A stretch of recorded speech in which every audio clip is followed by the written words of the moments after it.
தூத்துக்குடி நேதாஜி நகரில் சில நாளைக்கு முன்னால் நடந்தது தான் இந்த பயங்கரமான சம்பவம். மாரியப்பன் 2 நாய்கள் வளர்த்துக்கிட்டு வர்றாரு. அதில் வெள்ளை கலர் நாய்க்கு 12 வயசு, இன்னொரு குட்டிக்கு 6 மாதம். அதே பகுதியில் இருக்கிற மாரி செல்வம் இந்த பகுதியில் வரும்பொழுது அவரை பார்த்து இந்த நாய் குலைச்சதாக சொல்லப்படுது. பல முறை மாரி செல்வமும் இந்த நாயை தாக்கின சம்பவமும் நடந்திருக்கு.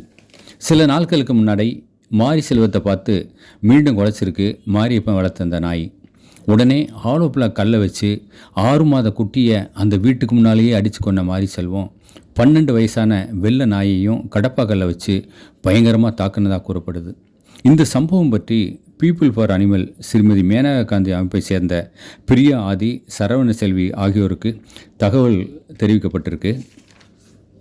அவங்க திருப்பூர் பீப்புள் ஃபார் அனிமல்ஸ் குரூப்பை சேர்ந்த நளினி அவர்கள்ட்ட கலந்து ஆலோசனை செஞ்ச பிறகு காவல் நிலையத்தில் புகார் கொடுத்து சில ஆவணங்களையும் சமர்ப்பிச்சிருக்காங்க.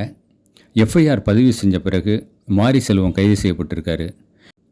மாரி செல்வத்தோட கோபம் ஒரு நாய் கொடூரமாக சாகடிக்கப்பட்டதோடு மட்டும் இல்லாமல் இன்னொரு வளர்ப்பு நாய் பெரிய பாதிப்புகளோட சிகிச்சையில் இருக்குது. மாரி செல்வமும் கைது செய்யப்பட்டிருக்காரு.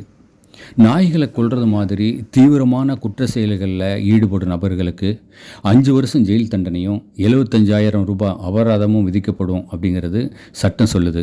இது பற்றிய விழிப்புணர்வு யாருக்கிட்டேயும் இல்லாமல் இருக்கிறது தான் நாய்கள் மீது நடத்தப்படுற கொடூரங்களுக்கு காரணம் அப்படிங்கிறது விலங்கு நல ஆர்வலர்களது கருத்தாக இருக்குது. சாதாரணமான நாய்கள் குறைக்கிறது மாதிரியான சம்பவங்களை கடந்து போன மக்கள் கூட கொடூரமாக தாக்குவதற்கான காரணம் நாய்களுக்கு என்ன ஆனாலும் யாரும் கேட்க மாட்டாங்க அப்படிங்கிற மனநிலை தான். தமிழ்நாட்டின் பல பகுதிகளில் நாய்கள் மீது நிகழ்த்தப்படும் கொடூரமான வன்முறைகள் குறையணும் அப்படின்னா குற்றம் செய்தவர்களுக்கு உடனடியாக தண்டனை வழங்கப்படணும். திருநாய்கள் மீது நிகழ்த்தப்படும் வன்முறைகளுக்கு எந்தெந்த பிரிவுகளில் என்னென்ன தண்டனை என்பதை பற்றிய விழிப்புணர்வை அரசு உடனே ஏற்படுத்த வேண்டும் என்பதே நமது வேண்டுகோள்.